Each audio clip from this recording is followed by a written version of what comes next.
이 세상에는 정말 질병 때문에 고통을 당하는 사람들이 참 많습니다. 여러분은 이 세상에 존재하는 병의 종류가 한 몇 가지나 된다고 생각하십니까? 뭐 1000가지, 10,000가지 정도 된다고 생각하십니까?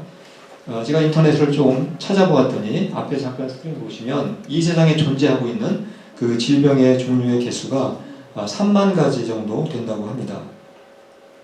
물론 우리들이 잘 흔하게 알고 있는 질병이 있습니다.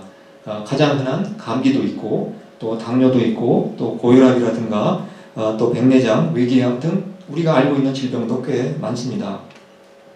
근데 여러분들은 그 많은 질병 중에서 어떤 질병이 가장 무서운 질병이라고 생각하십니까?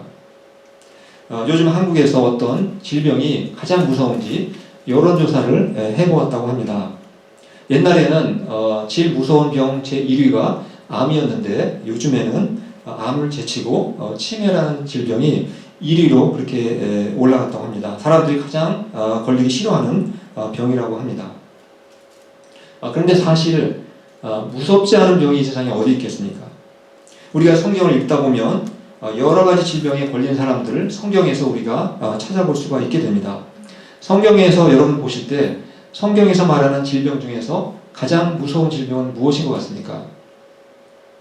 아마 저는 문둥병이라고 생각을 합니다. 또는 나병이라고 보통 우리가 부르고 있는데 이 문둥병에 걸리게 되면 처음에는 그 증상이 나타나지가 않는다고 합니다. 최소한 5년은 지나야 되거나 한 20년이 지나야만 그 문둥병의 증상들이 나타나기 시작을 한다고 합니다.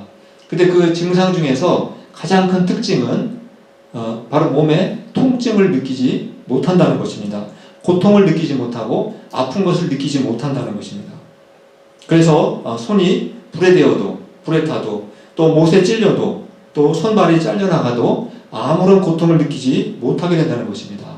그리고 신체의 끝부분들이 점점 썩어가면서 죽어가는 정말 잔인하고 무서운 질병이 바로 문둥병이라고 생각을 합니다.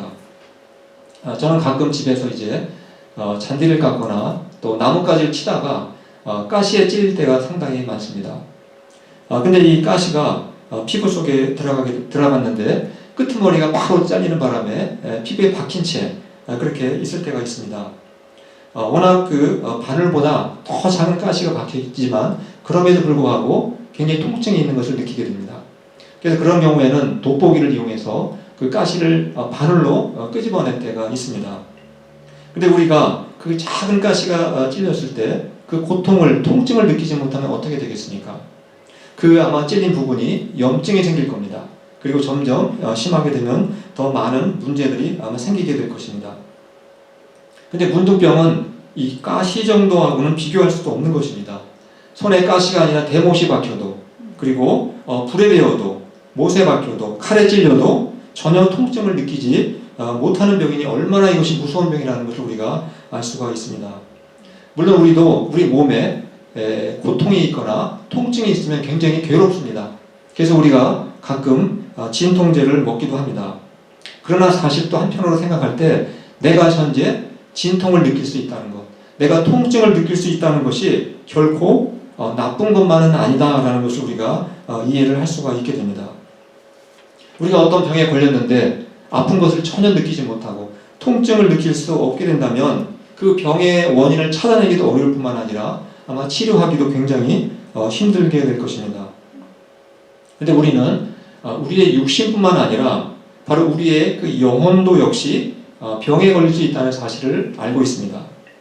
그런데 사실 성경을 자세히 보시면 사람들이 단순히 영혼에 질병에 걸렸다는 것이 아니라 아예 사람들은 영적으로 볼 때는 죽어있는 상태로 살아가고 있다라고 성경은 말씀하고 있습니다. 에베소서 2장 1절 말씀을 한번 보시겠습니다. 여러분도 전에는 허물과 죄로 죽었던 사람들입니다. 네, 사람들은 태어날 때부터 사실은 병에 걸린 정도가 아니라 영적으로 죽어있는 상태라고 성경은 말씀하고 있습니다. 그런데 더 심각한 것이 있습니다. 사람들은 자신이 영적으로 이렇게 죄에 감염이 되어서 아예 영적으로 죽어있다는 사실조차 모르고 살아가고 있다는 사실입니다. 이걸 다른 말로 하면 어떻게 표현할 수 있겠습니까? 많은 사람들이 자신이 영적으로 봤을 때는 문둥병에 걸려 있다는 사실을 모르고 살고 있다는 것입니다.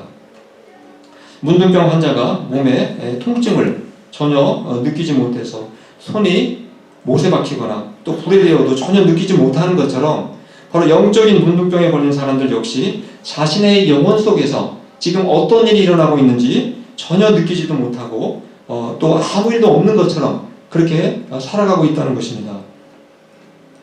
육신의 문둥병에 걸린 사람에게 가장 시급하고 가장 필요한 것이 있다면 무엇이겠습니까? 영양가 있는 음식을 계속 공급해 줘야 되겠습니까? 아니면 열심히 운동하라고 운동하는 방법을 가르쳐 줘야 되겠습니까?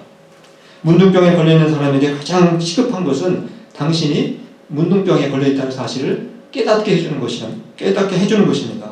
그리고 그 질병을 치료하기 위한 바른 처방을 주어야 됩니다.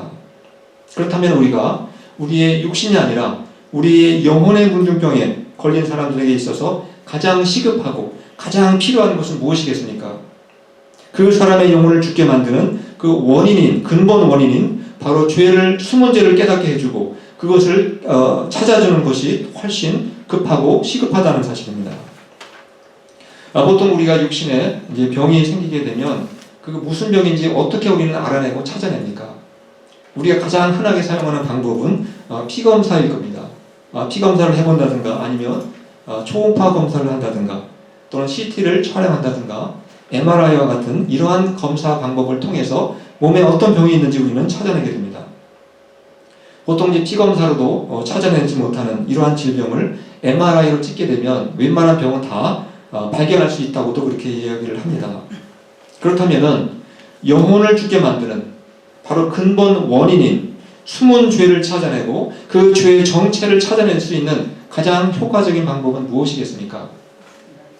바로 로마서 7장 7절에서 우리에게 말씀해주고 있습니다. 우리 로마서 7장 7절 말씀을 한번 앞에 보시고 같이 한번 읽어보도록 하겠습니다. 시작. 그런즉 우리가 무슨 말을 하리요? 율법이 죄냐? 그럴 수 없느니라. 율법으로 말미암지 않고는 내가 죄를 알지 못하였으니 곧 율법이 탐내지 말라 하지 아니하였더라면 내가 탐심을 알지 못하였으리라. 내 안에 죄가 있다는 사실을 깨닫게 하는 그 검사 도구는 피검사나 초음파나 MRI와 같은 기능을 하는 바로 율법을 통해서만 가능하다라고 성경은 말씀하고 있습니다. 즉 율법이 내 영혼의 숨은 죄를 찾아내고 그 죄의 정체를 폭로하는 영적인 MRI와 같은 역할을 한다라고 말씀하고 있습니다. 바울은 로마서 7장 전체를 통해서 읽어보시면 율법이라는 단어하고 계명이라는 단어를 같이 혼용해서 같은 의미로 사용하고 있습니다. 여러분은 계명하면은 무엇이 가장 먼저 생각이 납니까? 아마 10계명이 다 생각나실 것입니다. 그 10계명 중에서 마지막 10번째 계명이 무엇입니까? 오늘 바울이 본문에서 말씀한 바로 탐내지 말라. 이것이 바로 10번째 계명에 해당이 됩니다.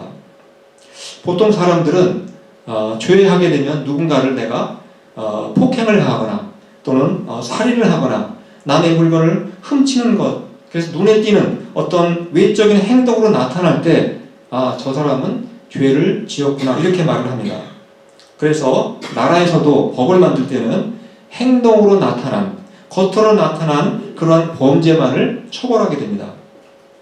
그래서 사람들은 내가 특별히 큰 죄를 짓지 않게 되면 나는 비교적 착한 사람이다 이렇게 생각합니다. 나는 비교적 그래도 의로운 사람이다 라고 생각하면서 그렇게 살아갑니다. 그런데 방금 바울이 언급한 그 율법의 계명을 보시면 마음의 탐심을 죄라고 이렇게 말씀하고 있는 것을 우리가 발견을 하게 됩니다. 사실 탐심이나 욕심 이 자체는 아직 겉으로 나타난 것이 아닙니다. 마음속에 품고 있는 생각이라고 볼 수가 있습니다. 그러나 이 탐심이 비록 겉으로 행동으로 나타나지 않았다 할지라도 율법은 무엇이라고 말합니까? 그것도 역시 죄다 이렇게 우리에게 말씀하고 있습니다. 예수님도 역시 탐심처럼 비록 겉으로는 나타나지 않았지만 마음속에 품고만 있어도 죄라고 하신 말씀이 있습니다. 아마 기억나실 것입니다. 바로 예수님께서는 마음으로 음욕을 품어도 이미 10계명 중에서 제7계명에 나와 있는 간음죄를 지은 것과 똑같다라고 말씀하셨습니다. 또 사도 요한도 형제를 미워하면 바로 십계명 중에 나와 있는 제6계명, 바로 살인죄를 지은 것과 똑같은 것이다 라고 그렇게 말씀을 했습니다.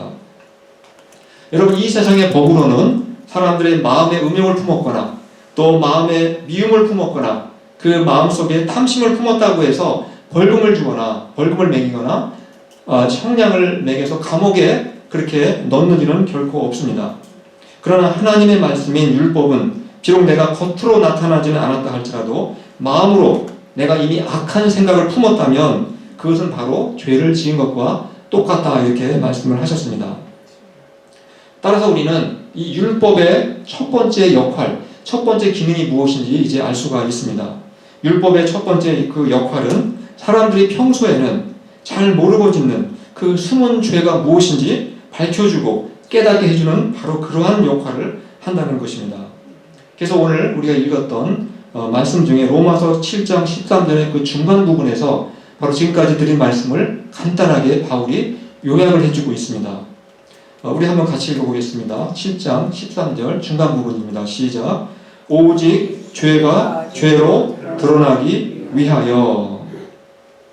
율법의 중요한 기능은 영혼을 죽음으로 이끄는 이 근본 원인인 바로 죄를 짓고도 전혀 모르고 살아가는 사람들에게 자신들 안에 있는 그 숨겨진 죄를 드러내고 그 죄를 폭로시키기는 바로 그러한 역할을 한다라고 우리에게 말씀하고 있는 것입니다. 지금까지 이제 율법의 첫 번째 기능을 말씀을 드렸습니다. 두 번째 기능을 말씀드릴 텐데 먼저 한 가지 질문을 드리겠습니다. 제가 설교 초반에 했던 질문인데 이 세상에서 가장 무서운 질병이 무엇이라고 했습니까? 무엇이라고 생각하신다고 제가 질문을 드렸습니다. 물론 문둥병도 무서운 질병입니다. 치매도 무서운 질병입니다. 그러나 여전히 우리가 가장 무서워하는 병 중에 하나가 무엇입니까? 바로 암이라고 볼 수가 있습니다. 제 동생은 보니까 한 4년 됐는데 4년 전에 위암으로 세상을 떠나게 되었습니다. 근데 그 암 진단이 있기 전에 처음에는 그냥 소화불량인지 알았습니다. 그러나 정확한 검사를 통해서 위암이라는 사실을 발견하게 되었습니다. 보통 위암인 경우에는 바깥으로 겉으로 나타나는 여러 가지 증상들이 있습니다. 그 증상이 무엇인지 제가 한번 잠깐 도표로 잠깐 보여드리도록 하겠습니다. 앞에 있는 것처럼 만약에 위암에 걸렸을 경우에는 저렇게 여러 가지 증상들이 나타나는데 예를 들어서 소화불량이 나타날 수도 있고 또는 체중이 감소한다든가 또 위에 통증이 온다든가 또 기력이 감퇴하는 이러한 여러 가지 증상들이 나타날 수가 있게 됩니다. 그런데 이러한 증상의 원인이 암이라는 것을 모르는 상태에서 그냥 소화제를 먹을 수도 있습니다. 그리고 소화제를 먹었더니 소화가 잘 되는 것 같이 생각이 되어서 자신의 병에 그 암이 있다는 사실을 모를 수가 있습니다. 또 위의 통증을 없애려고 에드빌이라든가 타이레놀 같은 진통제를 먹으면 잠시 통증이 사라질 수가 있습니다. 그렇다고 해서 그 통증이 사라졌다고 해서 그 근본 원인인 암이 치료됐다고 볼 수가 있겠습니까? 이 질병을 고치려면 그 병의 근본 원인인 그 암 자체를 완전히 없애야만 그래야 치료가 되는 것입니다. 바로 죄도 마찬가지라는 것입니다. 저도 죄를 크게 이 가운데 있는 것과 죄의 핵심과 죄의 증상을 나눈 것처럼 병도 그렇게 나눈 것처럼 바로 죄도 똑같이 두 가지로 나눌 수가 있다는 것입니다. 한번 도표로 다시 한번 그 다음 스크린 보시겠습니다. 바로 죄의 경우에도 바로 암에 해당하는 죄의 뿌리에 해당되는 죄가 있다는 겁니다. 이것을 보통 우리가 죄의 뿌리 또는 죄성이라고 그렇게 표현하기도 합니다. 그리고 마음이나 또 생각이나 입이나 행동으로 짓는 죄를 죄의 열매 또는 죄의 증상이라고 우리가 표현하기도 합니다. 죄의 증상에 해당되는 여러 가지 증상이 있을 텐데 그 예들을 제가 쭉 주변에다가 표시를 해두었습니다. 예를 들어서 우상 숭배라든가 또 간음, 또 자랑, 교만, 시기, 질투, 미움, 살인, 분열, 또 거짓, 원망, 불평, 분노, 혈기, 험담, 비방 이러한 여러 가지 증상들이 나타날 수가 있다는 것입니다. 근데 우리가 성경을 잘 보시면 성경에서는 모든 사람들은 단 한 사람도 예외 없이 다 죄인이다 이렇게 말씀하고 있습니다. 성경에서 그렇게 말하는 이유가 단지 이렇게 여기에 나와 있는 것처럼 이러한 죄의 증상들이 나타나기 때문에 그래서 사람들이 다 죄인이라고 말하는 것은 결코 아닙니다. 사실 어떤 사람들은 여기에 언급된 저런 죄의 증상들이 거의 나타나지 않는 것처럼 보이는 사람들도 있습니다. 그러나 성경은 겉으로 보기에 아무리 선해 보이고 착해 보이고 또 저런 죄의 증상이 많이 나타나지 않는다 할지라도 성경에서는 뭐라고 합니까? 다 죄인이라고 말씀하고 있습니다. 그 이유가 무엇일 것 같습니까? 아까 제가 암을 통해서 예화를 잠깐 설명을 드렸는데 사실은 위암에 걸린 사람도 초기에는 소화불량 증상이나 체중 감소와 같은 증상이 나타나지 않을 수도 있습니다. 그렇다고 해서 그 사람에게 암이 없다고 말할 수 있겠습니까? 사실은 그 안에서는 이미 암이 계속 커가고 있는 것입니다. 또 문둥병에 걸린 사람이라 할지라도 수십 년 동안 문둥병 증상이 하나도 나타나지 않을 수가 있다고 했습니다. 그러나 그 사람의 몸속에서도 여전히 문둥병은 계속해서 진행이 되고 있다는 사실입니다. 그런데 위암에 걸린 사람이 나에게 소화불량 증세가 이제 잠깐 없어졌다고 나는 암에 걸린 것이 아니다라고 주장하거나 또 이미 문둥병에 걸린 사람이 나에게 문둥병 증상이 없으니까 나는 깨끗하다 이렇게 주장한다면 얼마나 비참하고 비극적인 일이겠습니까? 그런 사람에게 가장 시급하고 필요한 것이 무엇이겠습니까? 그 병의 근본 원인을 밝혀주는 것입니다. 그래서 피검사를 하든지 아니면 MRI를 통해서 빨리 병의 원인을 찾아내고 치료할 수 있는 방법을 그에게 도움을 주어야만 하는 것입니다. 바로 율법이 이 두 번째 기능이 이와 같다는 것입니다. 율법의 첫 번째 기능은 내가 이런 죄를 지었는지 또 저런 죄를 지었는지 어떤 죄의 증상들을 밝혀주는 역할도 있었지만 율법의 더 근본적이고 더 핵심적인 역할은 바로 우리 안에 암과 같은 죄의 뿌리가 존재하고 있다는 사실을 바로 죄성을 밝혀주는 것에 있다는 사실을 우리가 알아야 한다는 사실입니다. 그래서 우리가 율법을 통해서 내 안에 죄의 뿌리가 있다는 사실을 발견하게 될 때 우리는 나는 이미 죽었던 사람이구나 하는 사실을 비로소 깨닫게 된다는 사실입니다. 바로 이런 말씀의 내용이 로마서 7장 9절의 내용이기도 합니다. 우리 한번 같이 읽어보겠습니다. 시작. 전에 율법을 깨닫지 못했을 때에는 내가 살았더니 계명이 이름에 죄는 살아나고 나는 죽었도다. 제가 좀 더 이 말씀을 두 줄로 크게 표현을 해놓았습니다. 첫 번째 줄에 뭐라고 되어 있습니까? 전에 율법을 깨닫지 못했을 때에는 내가 살았더니 내가 살아있었다. 이 말씀의 의미가 무엇이겠습니까? 내가 하나님의 말씀인 율법을 잘 몰랐을 때에는 내가 영적으로 병들고 이미 죽어있다는 사실을 조차도 모르면서 마치 내가 살아있는 것처럼 착각하면서 그렇게 살았다는 것입니다. 다른 말로 하면 내 안에서는 이미 암이 자라고 있었는데도 가벼운 증상밖에 없거나 별 증상이 나타나지 않으니까 나는 건강한 줄로 알았다 이렇게 말하는 그런 뜻을 갖고 있는 것입니다. 그 다음 줄에 뭐라고 되어 있습니까? 계명의 이름에 죄는 살아나고 나는 죽었도다. 율법의 계명을 내가 이제 제대로 알게 되니까 내 안에는 이미 죄의 뿌리가 있다는 사실을 발견하게 되었고 내 영혼이 이미 죽어 있었구나라는 사실을 비로소 깨닫게 되었다는 것을 고백하고 있는 것입니다. 여러분 지금까지 살아오시면서 이러한 경험을 해보신 적이 있으십니까? 하나님의 말씀을 들으면서 나는 죄로 말미암아 이미 죽어 있었구나 그렇게 생각하면서 정말 탄식하고 정말 절망하면서 하나님 앞에 눈물을 흘려보신 적이 있으십니까? 우리는 이러한 탄식과 절망과 눈물이 결코 저주가 아니라 축복의 기회라는 사실을 알게 됩니다. 그럼 우리는 어떻게 이 죽음에 이르는 이 병으로부터 고침을 받을 수가 있겠습니까? 우리는 어떻게 바로 영혼의 암인 이 죄의 뿌리를 제거할 수가 있겠습니까? 우리가 단순히 그 병의 어떤 증상, 겉으로 나타난 이 증상만을 없앤다고 해서 병이 치료될 수도 없다고 말씀드렸습니다. 암은 완전히 도려내야만 치료가 되는 것입니다. 마찬가지로 우리 영혼도 바로 암에 해당하는 이 죄의 뿌리가 뽑혀지지 않게 되면 우리는 살아날 수가 없다는 사실입니다. 그런데 사람들이 몸에 암이 생기면 누구에게 찾아갑니까? 바로 암 전문 의사에게 찾아가서 수술을 받고 또 암을 제거하게 됩니다. 그런데 영혼의 암인 이 죄의 뿌리를 제거하기 위해서는 우리가 누구에게로 가야 되겠습니까? 요한일서 3장 5절 말씀을 같이 한번 읽어보도록 하겠습니다. 시작. 그가 우리 죄를 없애려고 나타나신 것을 너희가 아나니 그에게는 죄가 없느니라.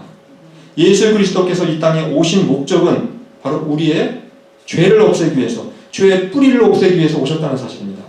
이 말씀은 단지 예수님이 도덕 선생님이나 윤리 선생님이 되셔가지고 사람들을 바른 생활을 할 수 있도록 도와주려고 오신 것이 아니라는 것입니다.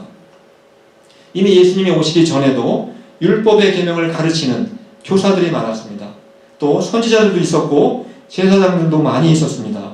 그러나 그들은 사람들의 그 죄의 증상들은 지적해주고 책망할 수 있었지만 그 죄의 증상의 뿌리를 뽑아주는 일을, 없애주는 일은 할 수가 없었다는 사실입니다.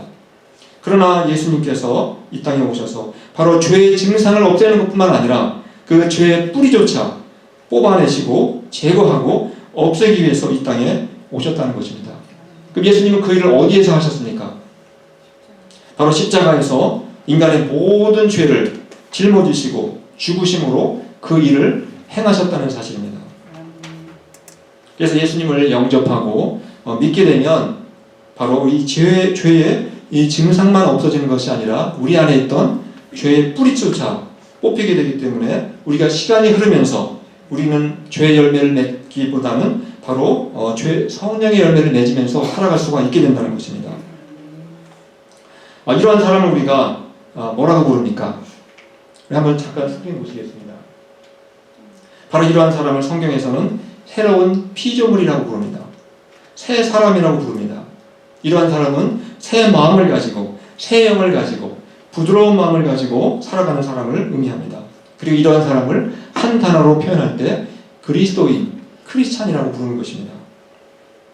그러나 내가 크리스찬이라고 하면서도 여전히 죄의 증상, 이 죄의 열매가 옛날보다 오히려 더 많아지고 있다면 정말 내 안에 죄의 뿌리가 뽑혔는지, 정말 죄의 뿌리가 없어졌는지 우리는 진지하게 고민하면서 하나님의 은혜를 간절히 정말 구하면서 기도를 해야 한다는 것입니다. 앞으로 우리는 단지 나를 통해서 이 죄의 증상이 점점 없어지는 것만으로 만족하기보다는 내 안에 깊이 자리 잡았던 그 죄의 뿌리가 예수 그리스도의 십자가의 은혜로 제거되었다는 사실을 우리는 크게 감사하시면서 살아갈 수 있기를 바랍니다. 그리고 이제는 죄의 열매가 아니라 오직 성령의 열매를 더 풍성하게 맺으면서 온유하고 겸손하신 그 예수님의 성품을 닮아가실 수 있기를 간절히 축원합니다.